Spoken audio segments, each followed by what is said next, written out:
ನಮಸ್ಕಾರ, ನಾನು doctor Suresh, cardiologist, Sridevi ವೈದ್ಯಕೀಯ ಮಹಾವಿದ್ಯಾಲಯ, ತುಮಕೂರು. ಇವತ್ತೊಂದು ಏಂಜಿಯೋಗ್ರಾಮ್ ನಿಮಗೆ ತೋರಿಸ್ಲಿಕ್ಕೆ ಇಷ್ಟಪಡ್ತೀನಿ. ಇದು ಒಂದು ಪೇಷಂಟು 45 ವರ್ಷದವರು, ಶುಗರ್ ಇರೋ ಪೇಷಂಟ್. ಎದೆನೋವು ಅಂತ ಆಸ್ಪತ್ರೆಗೆ ಬಂದರು. ECG ಮಾಡಿದಾಗ ನಮಗೆ ಅಟ್ಯಾಕ್ ಆಗಿತ್ತು. ಹಾಗಾಗಿ ಒಂದು ಎಕೋ ಮಾಡಿ ಮತ್ತೆ ಬ್ಲಡ್ ಟೆಸ್ಟ್ ಮಾಡಿದಾಗಲೂ ಕೂಡ ಸ್ಟ್ರಾಂಗ್ಲಿ ಪಾಸಿಟಿವ್ ಬಂದಿತ್ತು. ಹಾಗಾಗಿ ಒಂದು ಏಂಜಿಯೋಗ್ರಾಮ್ನ ಎಮರ್ಜೆನ್ಸಿ ಏಂಜಿಯೋಗ್ರಾಮ್ಗೆ ತಗೊಂಡಿದ್ದು. ಆ ಏಂಜಿಯೋಗ್ರಾಮ್ ಅಲ್ಲಿ ನಮಗೆ ರಕ್ತನಾಳಗಳು ಎಲ್ಲೆಲ್ಲಿ ಸಣ್ಣ ಆಗಿದೆ, ಎಲ್ಲೆಲ್ಲಿ ದೊಡ್ಡದಾಗಿದೆ, ಯಾವ ರಕ್ತನಾಳ ಹೇಗಿದೆ ಅಂತ ನೋಡ್ಲಿಕ್ಕೆ ಒಂದು ಏಂಜಿಯೋಗ್ರಾಮ್ ಅಂತ ಟೆಸ್ಟ್ ಮಾಡ್ಕೊಳ್ತೀವಿ. ಸಾಮಾನ್ಯವಾಗಿ ಮೇಜರ್ ರಕ್ತನಾಳಗಳು ಒಂದು 3ರಿಂದ 3.5 ಮಿಲಿಮೀಟರ್ ಅಥವಾ 4 ಮಿಲಿಮೀಟರ್ ಸೈಜ್ ಇರಬೇಕು. ಆ ರಕ್ತನಾಳ ಸಣ್ಣ ಆದಾಗ ನಮಗೆ ರಕ್ತ ಚೆನ್ನಾಗಿ ಆಡೋದಿಲ್ಲ.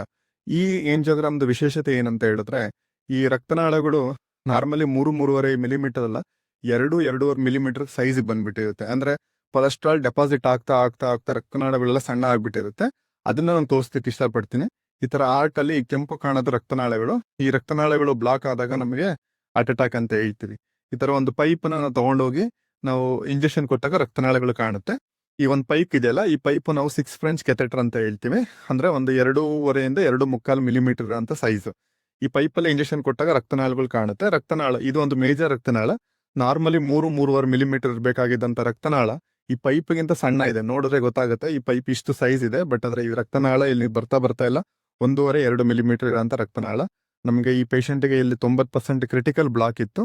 ಸೊ ಹಾಗಾಗಿ ಈ ಬ್ಲಾಕ್ ನ ನಾವು ಓಪನ್ ಮಾಡ್ಕೋಬೇಕಾಯ್ತು. ಇದು ಓಪನ್ ಮಾಡ್ಕೊಂಡು ಇಲ್ಲಿ ಒಂದು ಸ್ಟೆಂಟ್ ಹಾಕ್ಬೇಕಾಯ್ತು. ನಮಗೆ ಸಿಗೋ ಅಂತ ಸ್ಟೆಂಟ್ 2.5 ಮಿಲಿಮೀಟರ್ ಅಂತ ಒಂದು ಸ್ಟೆಂಟ್. ಆ 2.5 ಮಿಲಿಮೀಟರ್ ಸ್ಟೆಂಟ್ ಅನ್ನ ನಾವು ಇಲ್ಲಿ ಕಷ್ಟಪಟ್ಟು ಹಾಕ್ಬೇಕಾಯ್ತು. ಸಾಮಾನ್ಯವಾಗಿ ಈ ರಕ್ತನಾಳಕ್ಕೆ 2.5 ಮಿಲಿಮೀಟರ್ ಸ್ಟೆಂಟ್ ಹಾಕ್ಬಾರ್ದು. ಬಟ್ ಏನಂದ್ರೆ ರಕ್ತನಾಳ ಅಷ್ಟು ಸಣ್ಣ ಆಗಿರೋದ್ರಿಂದ ಈ ರಕ್ತನಾಳಕ್ಕೆ ನಾವು ಓಪನ್ ಮಾಡ್ಲೇಬೇಕಾಗಿದ್ದ ಪರಿಸ್ಥಿತಿ ಬಂತು. ಈ ಪರಿಸ್ಥಿತಿ ಬರ್ಲಿಕ್ಕೆ ನಮ್ಗೆ ಮೇಜರ್ ಕಾರಣ ಏನು ಅಂತ ಹೇಳಿದ್ರೆ, ಇಂಡಿಯನ್ ಅಂದ್ರೆ ನಮ್ಮ ದೇಶದಲ್ಲಿರುವಂತ ಜನಸಂಖ್ಯೆ ಅಥವಾ ನಮ್ಮ ದೇಶದಲ್ಲಿರುವಂತ ಜನರಿಗೆ ಬೇರೆ ದೇಶಗಳಿಗೆ ಕಂಪೇರ್ ಮಾಡಿದ್ರೆ ರಕ್ತನಾಳಗಳು ಸಣ್ಣದಾಗಿರುತ್ತೆ. ನಾರ್ಮಲಿ ಬೇರೆ ಪ್ರದೇಶದಲ್ಲಿರುವಂತ ಜನಗಳಿಗೆ ಅಥವಾ ಬೇರೆ ದೇಶದಲ್ಲಿರೋ ಜನಗಳಿಗೆ ಕಂಪೇರ್ ಮಾಡಿದ್ರೆ ಒಂದು 0.5 ಮಿಲಿಮೀಟರ್ಗಿಂತ ಒಂದ್ ಸ್ವಲ್ಪ ಕಡಿಮೆ ಇರುತ್ತೆ. ಬಟ್ ಆದ್ರೆ ಇಷ್ಟು ಸಣ್ಣದಾಗಿದ್ರೆ ರಕ್ತನಾಳಗಳು ಆ ಪೇಷಂಟ್ಸ್ಗಳಿಗೆ ಶುಗರ್ ಇರೋದ್ರಿಂದನೇ ನಮಗೆ ಇದು ಮೇಜರ್ ಪ್ರಾಬ್ಲಮ್. ನಮ್ಗೆ ಏನಾಗುತ್ತೆ ಅಂದ್ರೆ ಒಂದ್ಸಲ ಈ ತರ ಹಾರ್ಟ್ ಅಟ್ಯಾಕ್ ಆಯ್ತು ಅಂದ್ರೆ ಸ್ಟೆಂಟ್ ಕೂಡ ಹಾಕ್ಲಿಕ್ಕೆ ಆಗೋದಿಲ್ಲ, ಅಷ್ಟು ಪರಿಸ್ಥಿತಿ ಆಗಿರುತ್ತೆ. ಮತ್ತೆ ಈ ಪೇಷಂಟ್ಸ್ಗೆ ಬೈಪಾಸ್ ಕೂಡ ಮಾಡ್ಲಿಕ್ಕೆ ಆಗೋದಿಲ್ಲ. ಯಾಕೆಂದ್ರೆ ರಕ್ತನಾಳಗಳು ಮಿನಿಮಮ್ 2.5-3 ಮಿಲಿಮೀಟರ್ ಇದ್ರೇನೆ ನಮಗೆ ಬೈಪಾಸ್ಗೆ ಹೊಲಿಗೆ ಹಾಕ್ಲಿಕ್ಕೆ ಈಸಿ ಆಗುತ್ತೆ, ರಕ್ತನಾಳಗಳನ್ನ ಜೋಡಣೆ ಮಾಡ್ಲಿಕ್ಕೆ ಈಸಿ ಆಗುತ್ತೆ. ಸ್ಟೆಂಟ್ ಹಾಕ್ಬೇಕಾದ್ರೂ ಅಷ್ಟೇನೆ ಯಾವುದೇ ಒಂದು ರಕ್ತನಾಳ 2.25-3 ಮಿಲಿಮೀಟರ್ ಇದೆ ಅಂತ ಹೇಳಿದ್ರೆ ಚೆನ್ನಾಗಿ ಸ್ಟೆಂಟ್ ಬಾಳಿಕೆ ಬರುತ್ತೆ. 2.25-2.25 ಮಿಲಿಮೀಟರ್ ಅಂತ ಸ್ಟೆಂಟ್ಗಳು ಹಾಕಿದ್ರೆ ನಮಗೆ ಬೇಗನೆ ಬ್ಲಾಕ್ ಆಗೋ ಚಾನ್ಸಸ್ ಇರುತ್ತೆ. ಹಾಗಾಗಿ ಈ ತರದ ಪೇಷಂಟ್ಸ್ಗಳು ಯಾವಾಗ್ಲೂ ಶುಗರ್ನ ಕಂಟ್ರೋಲ್ ಇಟ್ಕೊಳ್ಳೋದು ತುಂಬಾ ಅತ್ಯವಶ್ಯಕ. ಆ ತರ ಕಂಟ್ರೋಲ್ ಇಟ್ಕೊಂಡಾಗ ನಮಗೆ ಬ್ಲಾಕೇಜ್ಗಳು ಬರೋದಿಲ್ಲ. Thank you.